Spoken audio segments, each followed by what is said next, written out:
¿Cómo están? Doy gracias a Dios nuevamente. Estamos en este nuevo año.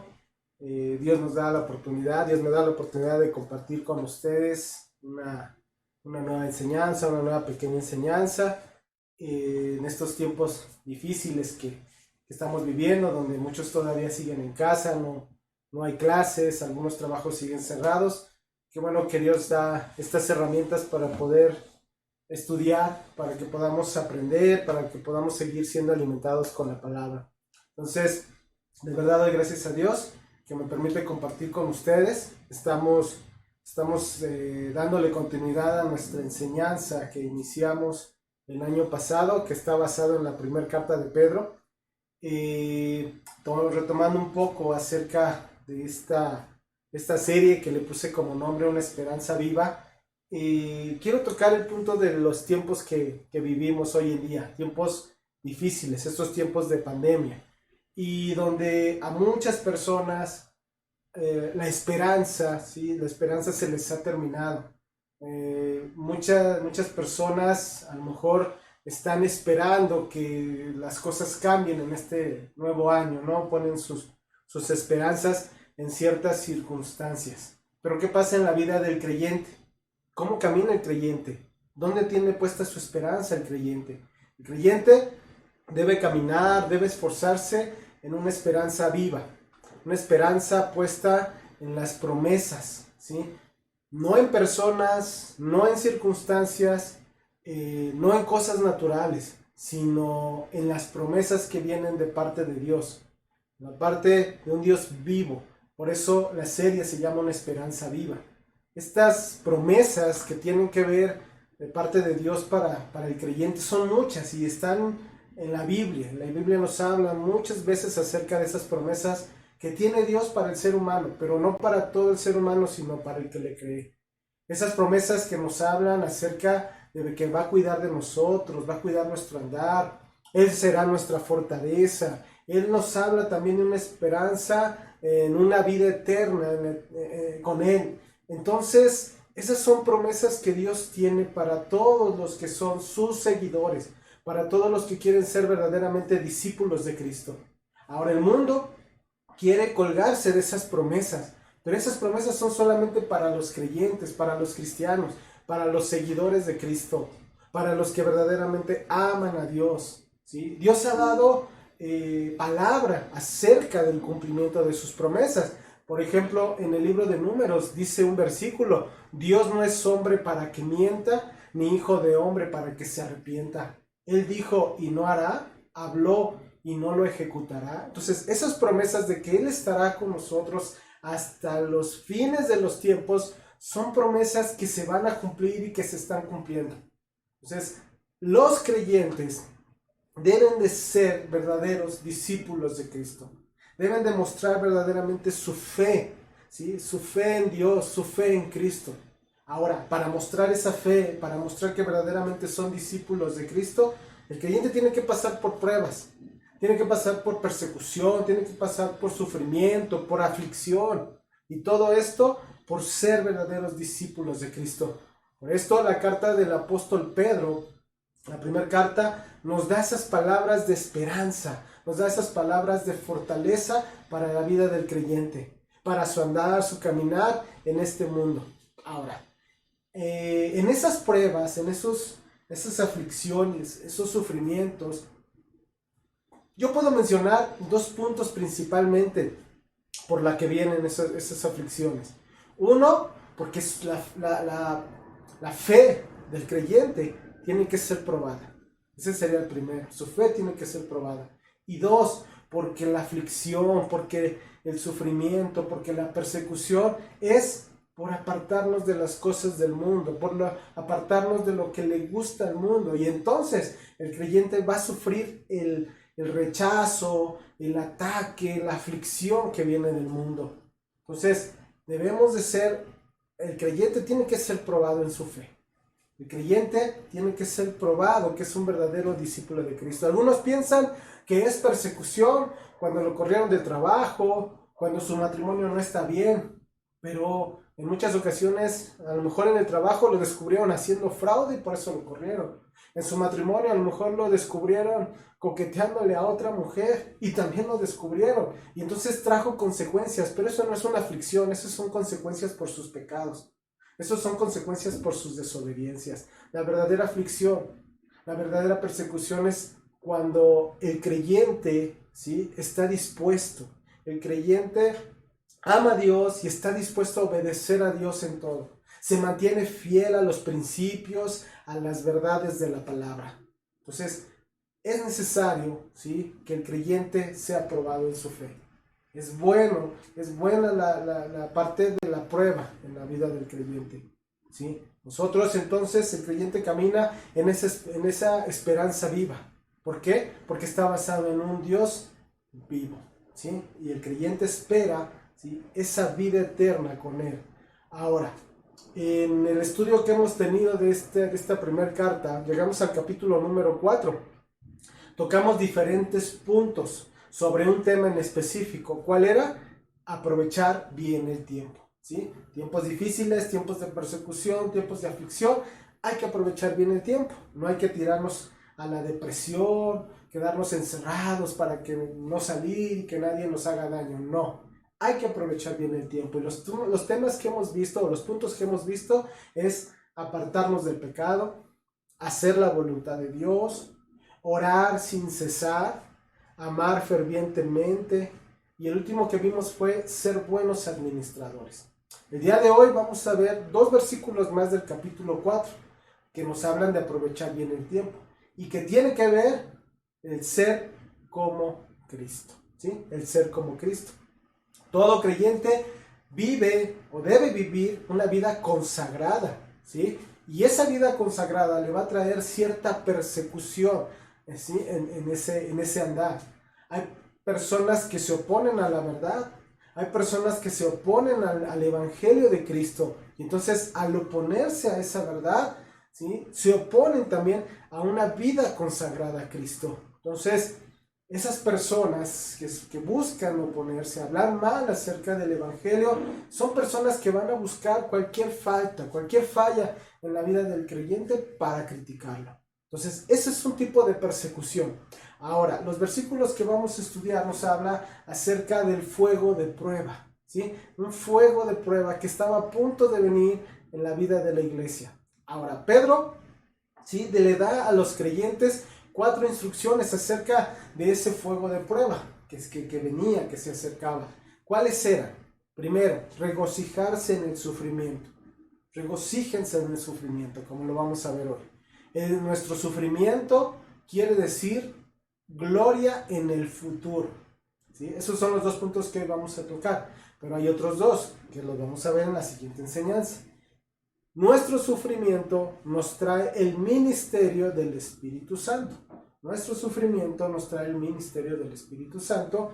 Y el cuarto es, nuestro sufrimiento nos capacita para glorificar el nombre de Cristo. Bueno, entonces, tocando esos 4 puntos, en este capítulo contiene ciertas exhortaciones y explicaciones también, ¿sí?, que refieren acerca de ese sufrimiento que el creyente tiene que vivir, que el creyente va a padecer por causa del nombre de Cristo. Entonces, Pedro vuelve a mencionar esos padecimientos que se sufren, ojo, por hacer lo bueno, ¿sí? Y exhorta, ¿sí?, a que no se turben por esos sufrimientos, sino que se sientan dichosos.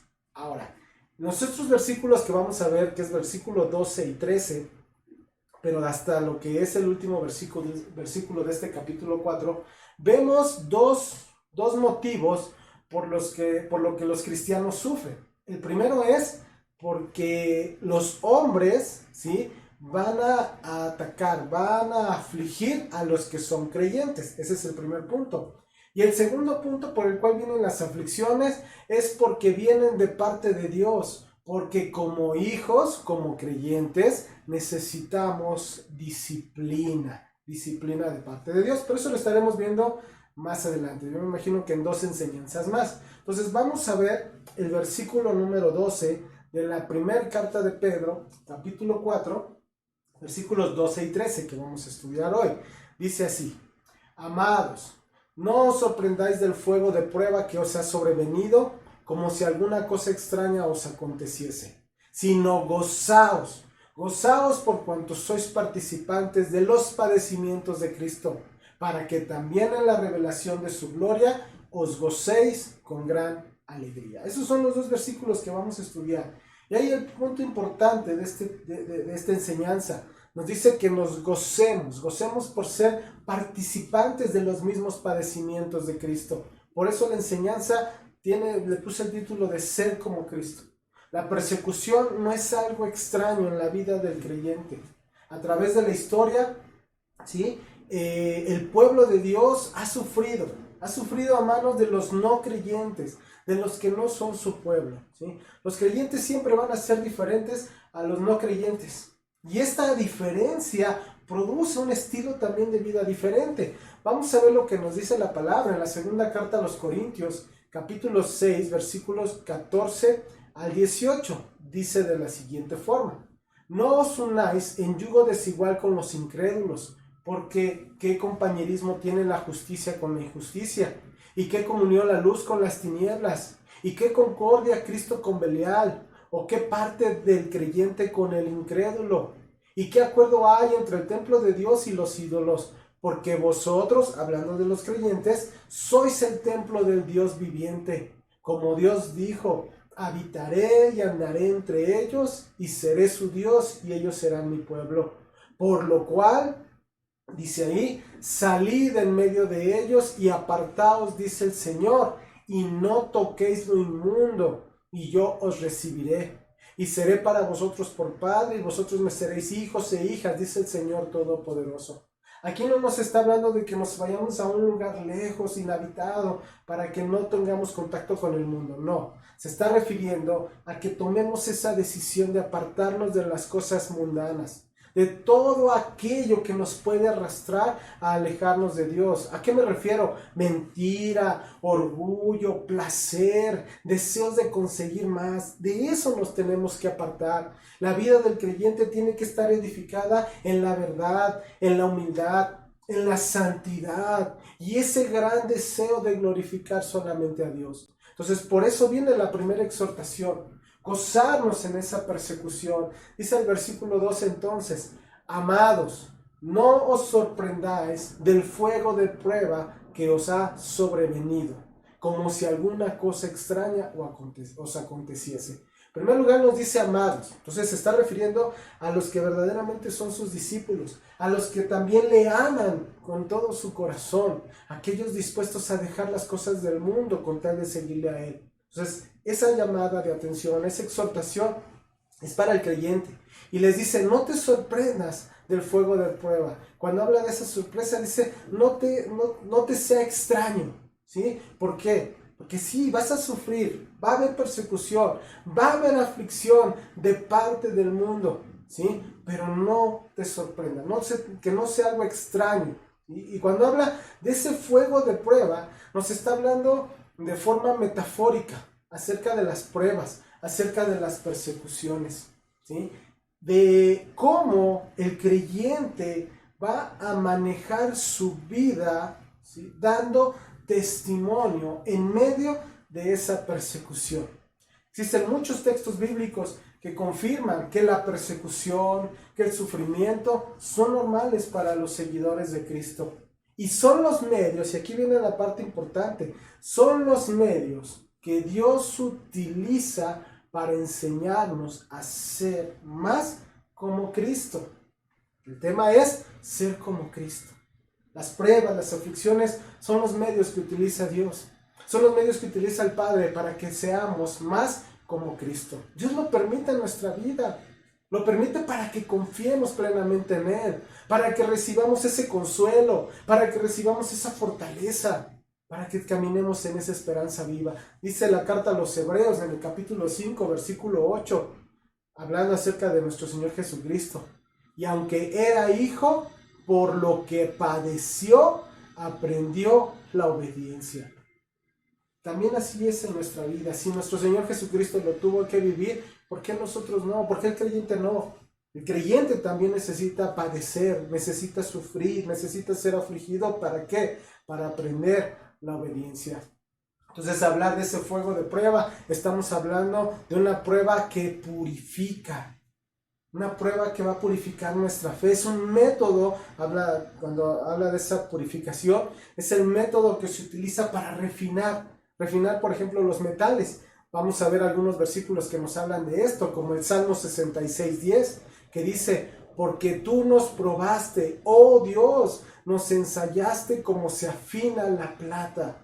O también lo que dice ahí en la primera carta de Pedro, capítulo 1, versículo 7, que ya vimos anteriormente. Dice: para que sometida a prueba vuestra fe, mucho más preciosa que el oro, el cual aunque perecedero se prueba con fuego, sea hallada en alabanza, gloria y honra cuando sea manifestado Jesucristo. Nuestra fe tiene que ser probada, nuestra fe tiene que pasar por ese fuego purificador.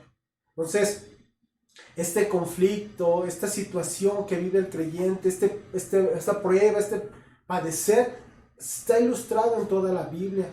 Desde Abel, que fue muerto por Caín, su hermano. Caín, que fue un hombre religioso, pero que aborreció y que mató a su hermano. ¿Sí? ¿Esto qué nos lleva? Que el mundo persigue no a la gente religiosa, sino a los que son verdaderamente justos. La primera carta de Juan, en el capítulo 3, versículo 2, nos habla de esto. Primera carta de Juan 3:12, dice así: no como Caín, que era del maligno y mató a su hermano. ¿Y por qué causa le mató? Porque sus obras eran malas y las de su hermano justas. ¿Quiénes son perseguidos entonces? ¿Quiénes son los que van a padecer? ¿Quiénes son los que sufren persecución? Los justos, los creyentes, los que verdaderamente están dispuestos a glorificar a Dios con sus vidas.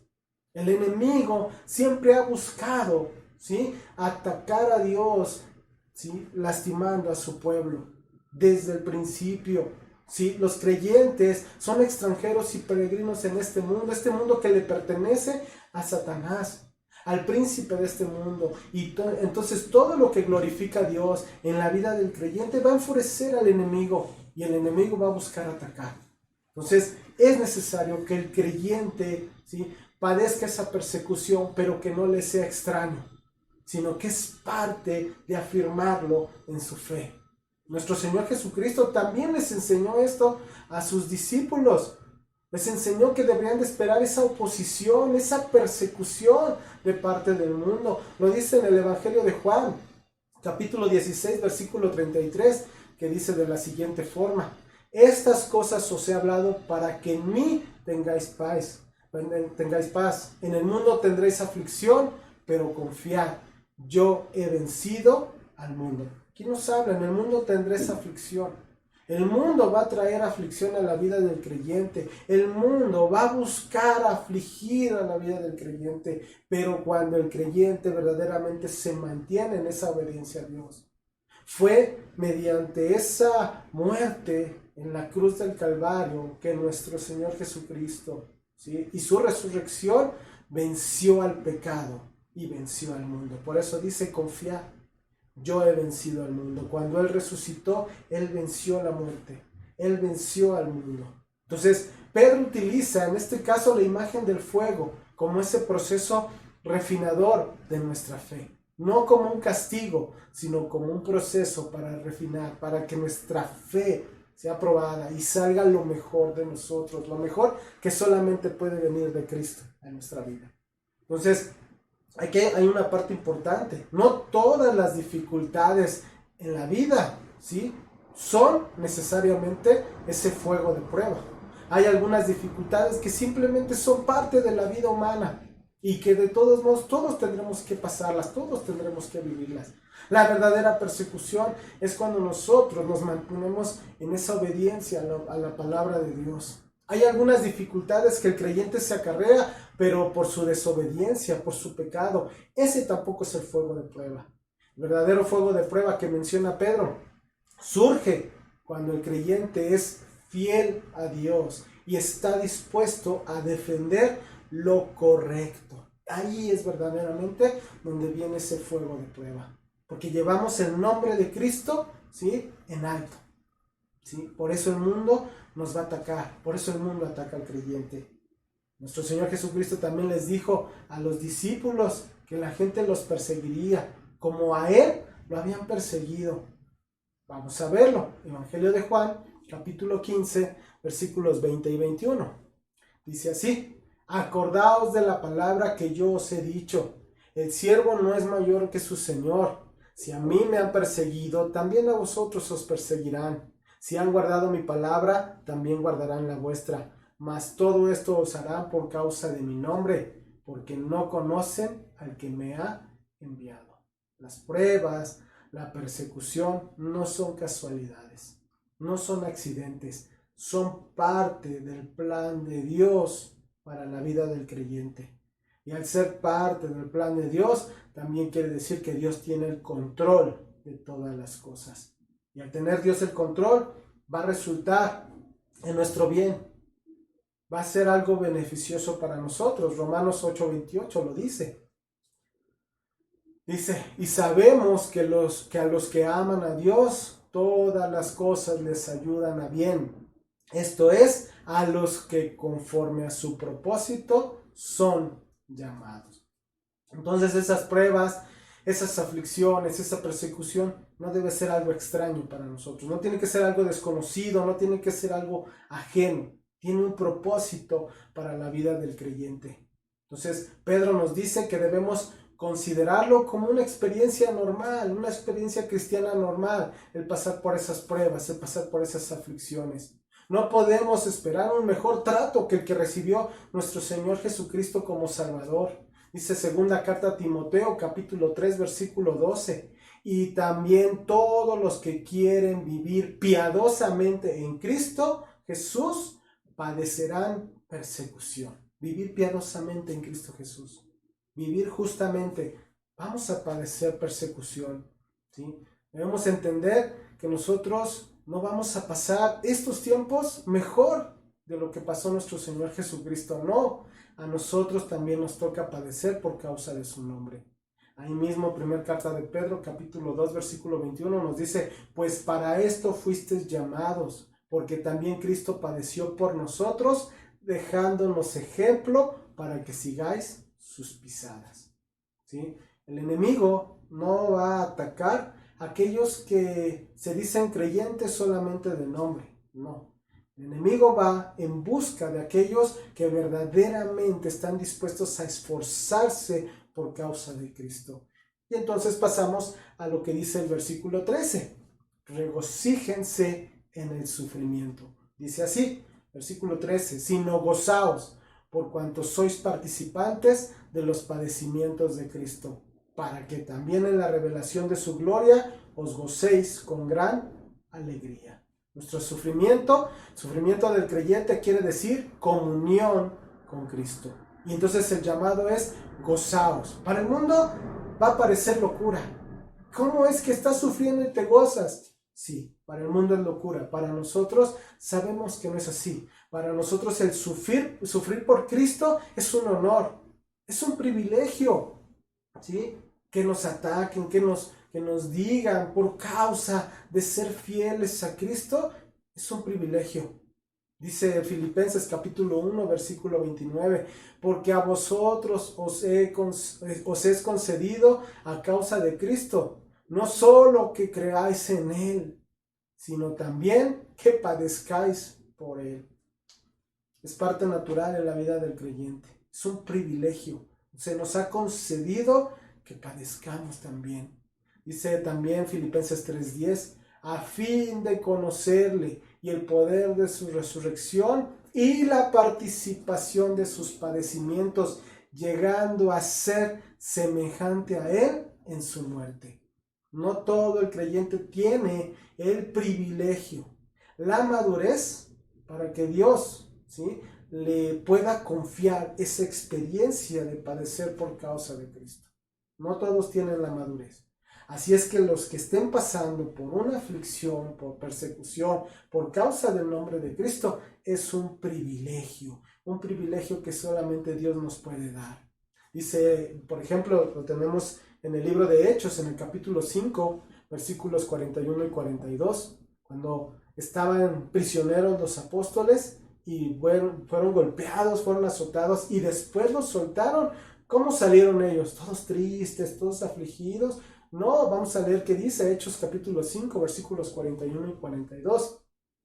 Y ellos salieron de la presencia del concilio, gozosos de haber sido tenidos por dignos de padecer afrenta por causa del nombre. Y todos los días en el templo y por las casas no cesaban de enseñar y predicar a Jesucristo. El padecimiento va a traer a la vida del creyente el que dé testimonio acerca de Jesucristo. Hoy en día el creyente no quiere sufrir porque dicen, yo ya sufrí antes de venir al evangelio, yo ya sufrí mucho y ahora ¿por qué tengo que sufrir? Te recuerdo que antes, si sufriste, fue por causa de la maldad, por causa del pecado. Hoy vamos a sufrir, el creyente va a sufrir, pero por causa de Cristo. Porque ahora tu vida es diferente, porque ahora tu vida es una vida que le agrada a Dios. Ahora, los sufrimientos expiatorios solamente le pertenecen a Cristo. Cuando se refiere a esos padecimientos, se refiere al rechazo, se refiere a la burla, se refiere al escarnio que sufrió nuestro Señor Jesucristo por causa de predicar, ¿sí?, de la salvación, de la vida eterna. Entonces, nosotros debemos estar dispuestos a recibir también esa aflicción, ese sufrimiento, ¿sí?, sin olvidarnos de que Cristo está con nosotros en ese tiempo de persecución, en ese horno de persecución, como lo dice el libro de Isaías en el capítulo 41, versículo 10. Dice así: no temas, porque yo estoy contigo, no desmayes, porque yo soy tu Dios que te esfuerzo, siempre te ayudaré y siempre te sustentaré con la diestra de mi justicia. ¿Se acuerdan el ejemplo de esos 3 jóvenes que fueron arrojados al horno de fuego? Esos tres jóvenes que cuando estaban dentro de ese horno, dice la palabra que no eran 3 sino 4, y que quiere decir que había uno, ¿sí?, que era semejante al Hijo de los dioses, dice en el libro de Daniel, que estaba ahí con ellos y Él los guardó y los protegió en ese horno. El Señor estuvo con ellos, así como estuvo con Pablo, así como estuvo con Pedro, hasta el fin del mundo. Sabemos que tenemos la promesa de esa protección, de esa seguridad, de ese cuidado de parte de Dios. Y entonces dice la parte final de nuestro versículo: para que también en la revelación de su gloria os gocéis con gran alegría. Esto es, que cuando venga nuestro Señor Jesucristo nos gocemos también con Él. ¿Sí? El creyente también se va a gozar cuando venga nuestro Señor Jesucristo. Ese sufrimiento va a ser transformado por gloria. Se acabará ese sufrimiento, ¿sí? Ahora va a ser gozo, va a ser alegría. Esa cruz que le trajo dolor a nuestro Señor Jesucristo, después se transformó en poder y gloria. Así también pasará en la vida del creyente. Escúchame bien. Dios a los creyentes no los quiere como estamos en este momento, a lo mejor todavía con cosas del mundo, todavía arrastrando situaciones del mundo. Dios no nos quiere así, por eso es necesario que pasemos por ese horno de fuego, porque nos quiere transformados, porque quiere creyentes verdaderamente rendidos, verdaderamente alejados del mundo y verdaderamente amantes de Dios. Eso es lo que Dios quiere de nosotros, personas maduras. ¿Sí? Personas dispuestas a apartarse de los placeres de este mundo para después disfrutar de esa vida eterna con Él. Eso es lo que Dios está haciendo hoy en día en la vida del creyente. El Hijo de Dios tuvo que sufrir. Nuestro Señor Jesucristo tuvo que sufrir. Ahora nosotros como creyentes debemos de gozarnos también en medio del sufrimiento. ¿Sí? Ahora tenemos que estar dispuestos todavía más a glorificar a Dios, ¿sí?, en todo lo que vivamos.